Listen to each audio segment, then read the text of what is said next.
Joanna and Pedro, married for over 50 years, lived in a small countryside house surrounded by flowers and fruit trees.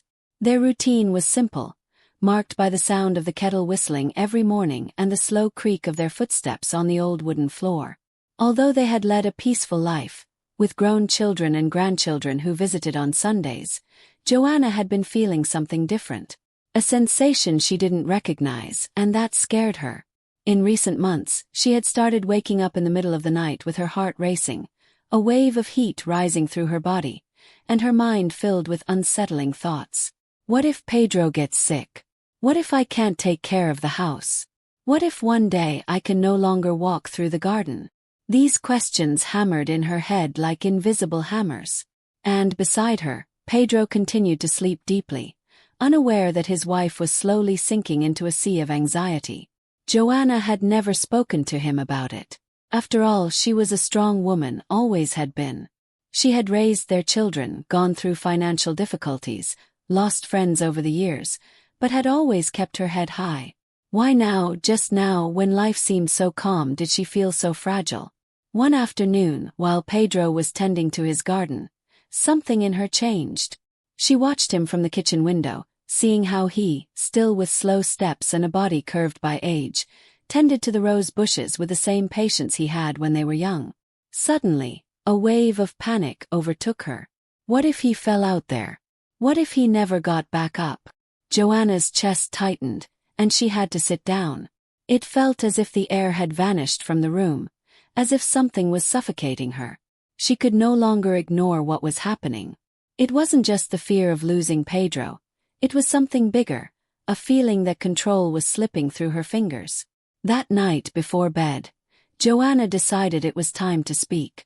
They were lying side by side as they did every night, and the house was wrapped in silence. She took a deep breath, her heart still a little heavy, and turned to him. "Pedro, I need to tell you something."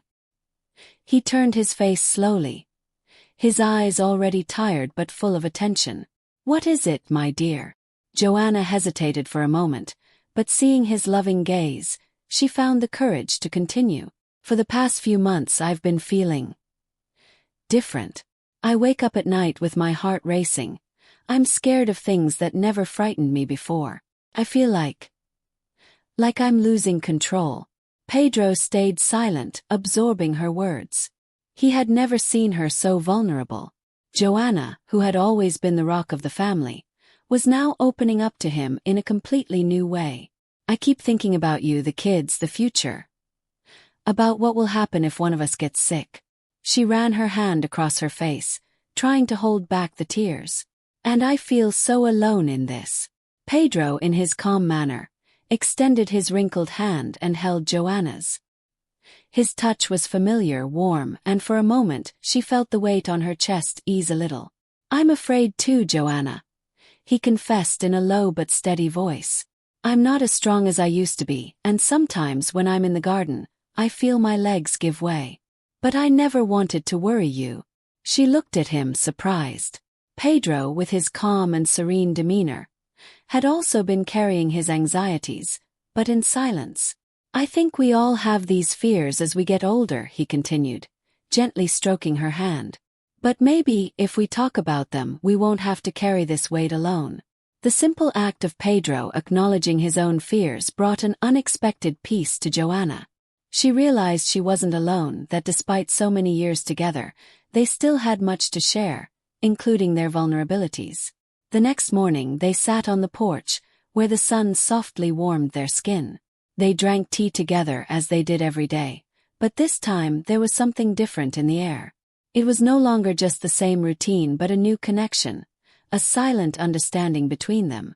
Pedro suggested they start taking walks together every day, a way to take care of each other and themselves. Days passed, and with their walks and daily conversations, Joanna noticed that her anxiety was starting to fade. Not because her fears had disappeared, but because she had learned to share them. And more importantly, she had learned that even after so many years of marriage, there was still room for something new. New ways of caring, new ways of facing life. One day, while walking through the fields, Joanna stopped and looked at Pedro. He smiled back, and in that smile, She found a tranquility she hadn't felt in a long time. Life was uncertain, that much was true, but as long as they were together, learning to face whatever came their way, she knew everything would be okay. And so, they walked back home, hand in hand, ready to face the days ahead with the same strength as always. Now, with the lightness of those who no longer carry the weight of the world alone. To keep following all my videos, don't forget to hit the like button, subscribe to the channel, and turn on the notification bell. How many people do we know who have gone through this?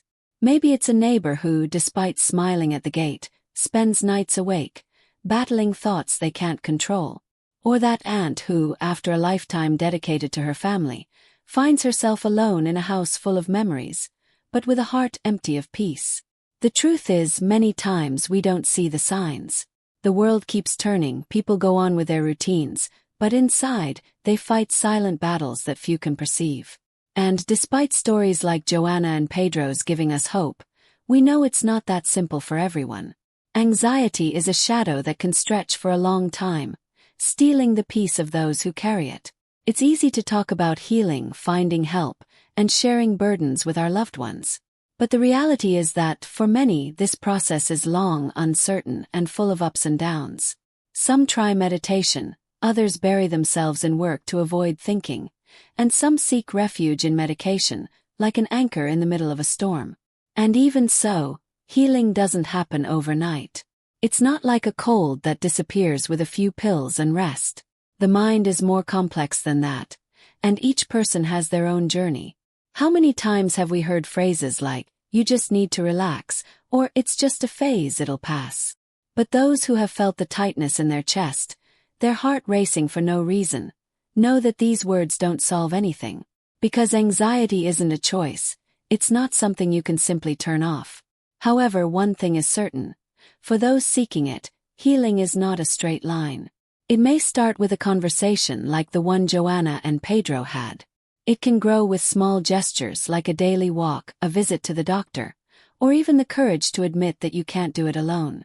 The path to healing is made up of small, slow steps, but each one is a victory, no matter how small it seems. And so, we might ask ourselves, how many people around us are going through this right now? How many are silently hiding the storm they face every day? Healing may not be easy, but the simple act of being willing to acknowledge what another person feels, to offer a helping hand, is already a huge step. For many, it's the beginning of a long journey toward peace. Joanna and Pedro, after that revealing conversation, decided that, in addition to their walks and mutual support, they needed more. They understood that anxiety, though silent, required attention. Joanna already felt a bit lighter after sharing her fears, but she knew the journey didn't end there. The heaviness in her chest still came, sometimes more subtle, but always lurking. One morning, while having coffee on the porch, Joanna suggested something she had never thought of before. "Pedro, what if we sought professional help?" She spoke hesitantly, but with a glimmer of hope in her eyes. "I think talking to someone who understands the issue might be the next step." Pedro nodded, always ready to support his wife. He knew that their love and care weren't enough to solve everything. What they were facing went beyond simple day-to-day worries. The first thing they did was schedule an appointment with their trusted doctor. In the office, Dr. Ricardo, a general practitioner who had known them for years, listened attentively to Joanna's words. He was careful without rushing. He explained that what she was experiencing was common, especially during phases of life where many changes happen. Retirement, aging, the distance from their children. Anxiety often arises when we have too much time to think, when our mind is not occupied with external distractions, but instead filled with internal questions. "Joanna, don't worry, you're not alone in this," said the doctor with a reassuring smile. "The first step, which is recognizing the problem, has already been taken. Now let's talk about some possible treatments." He began by explaining cognitive behavioral therapy, CBT, an approach widely recommended for those dealing with anxiety. Pedro, curious, asked how it worked.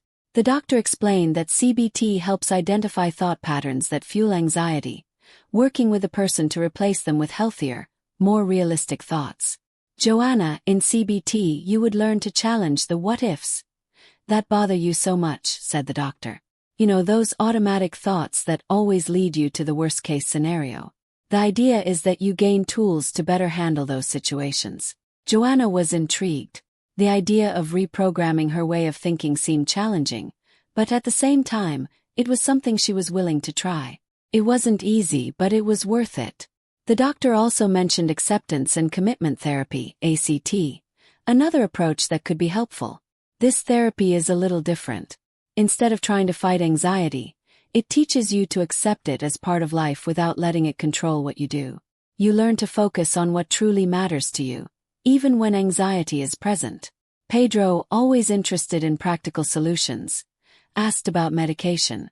He knew many people talked about medications to treat anxiety and wanted to understand better. Dr. Ricardo explained that, in some cases, anxiolytics or antidepressants could be recommended. He made it clear that these medications weren't a magical solution, but rather a tool to help regulate the chemical levels in the brain, which are often unbalanced in people with anxiety. Medications like selective serotonin reuptake inhibitors, SSRIs, for example, can help stabilize mood. But ideally, they should be accompanied by therapy, the doctor explained. And, of course, it's a decision we make together, always evaluating the benefits and possible side effects. Joanna pondered. She knew many people benefited from medication, but she was also willing to try other options first. She wanted to see how she would feel with therapy, walks, and the changes she had already started to implement. Additionally, Dr. Ricardo suggested they adopt some relaxation practices, like meditation and deep breathing exercises. Meditation, he explained, is a way to train the mind to stay in the present moment, without getting lost in anxious thoughts about the future. And it doesn't need to be anything complicated, Joanna, he said. Just close your eyes for a few minutes, focus on your breathing, and whenever your mind starts to wander, bring it back to the present. It might seem simple, but with practice it makes a big difference. Pedro, always pragmatic, liked the idea of something practical and accessible. He had also heard of yoga, an activity that combines physical stretches with breathing techniques. Although he was a bit reluctant to imagine himself doing complicated poses, the doctor assured him that there were simple versions, suitable for seniors, that helped reduce stress. When they left the office, Joanna felt lighter. Not because the anxiety had disappeared, she knew that would take time, but because, for the first time in a long time, she felt that there was a path. A path full of options, some easier, some more challenging, but all there to help her rediscover her inner peace. In the weeks that followed, Joanna started therapy. Gradually, with Pedro's support and her weekly conversations with her therapist, she began to identify the thoughts that triggered her anxiety. Their daily walks became a sacred ritual for the couple, a way to reconnect with nature and each other. She also started practicing breathing exercises, sitting on the porch every morning, allowing herself simply to be, without the pressure of solving everything. Pedro, in turn, started practicing meditation alongside her. At first, he found it a bit strange, but soon realized that those moments of silence were a gift. For both of them, the progress was slow but steady. And, most importantly, Joanna understood that anxiety didn't need to be overcome all at once. Sometimes it still appeared, but now, armed with the tools she had learned, she knew how to deal with it. And so, on that same bench on the porch where they used to sit every morning, Joanna and Pedro rediscovered the value of the life they had built together. Not because everything was perfect, but because, even with imperfections, they were learning to live with lightness. Now I want to hear your thoughts on today's video. Leave your comment below, and don't forget to support it with a like, subscribe to the channel, and hit the notification bell so you don't miss any updates. See you in the next video.